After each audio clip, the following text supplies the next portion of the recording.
Thank you, Mr. Chairman. I thank the panelists for being here today for this important topic.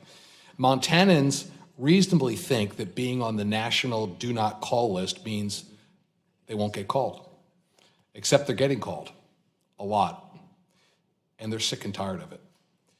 Alvin, a 70-year-old man from Kalispell, receives over 20 calls a day. His provider allows him to block 12 numbers. Clearly, that's not enough. Connie in Missoula asked me to get back to her about an issue by email, not by phone. Why? Because she's getting inundated with robocalls and doesn't pick up her phone. A young woman in Bozeman received a call from her little brother's phone number, but it wasn't her brother. It was a scammer calling from her little brother's number. Unfortunately, her little brother had died of a heroin overdose a couple of months previously. She was shaken and shocked. It's an indictment on the system that a young woman gets a call from a scammer using her deceased brother's phone number.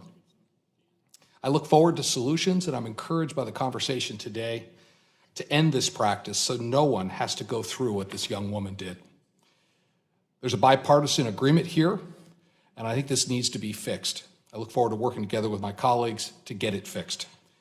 So I want to continue the conversation on law enforcement and what we need to do to help, and I'll start with Mr. Halley.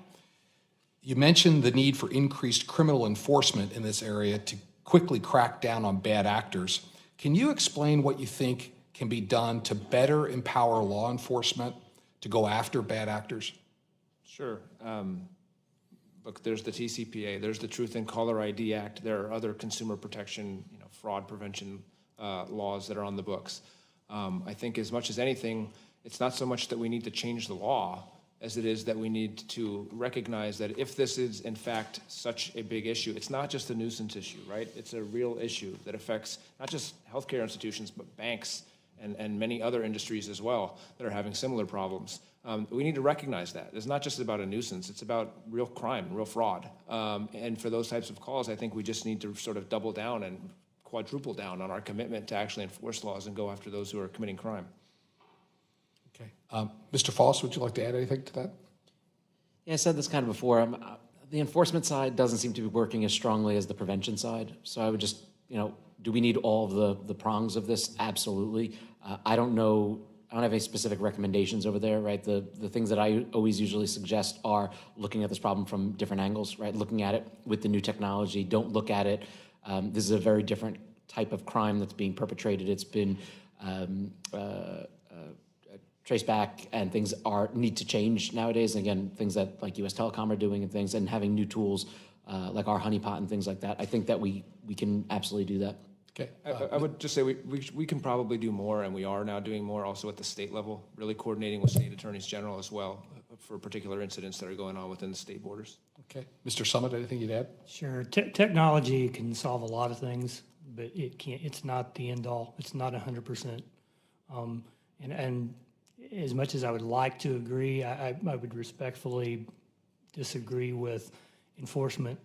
Even though enforcement has not been as effective as it can be, I think the reason is we don't have enough information going forward to prosecute some of these things. And quite frankly, when I'm getting 6,600 calls in a 90-day period, I can't do a trace back on 6,600 calls, nor does the telecom want me to give them every time this happens.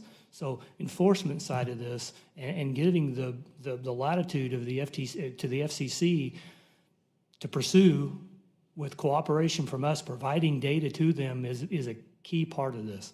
Okay. And again, I want to thank the panelists for being here today for this important topic. With that, Mr. Chairman, I yield back.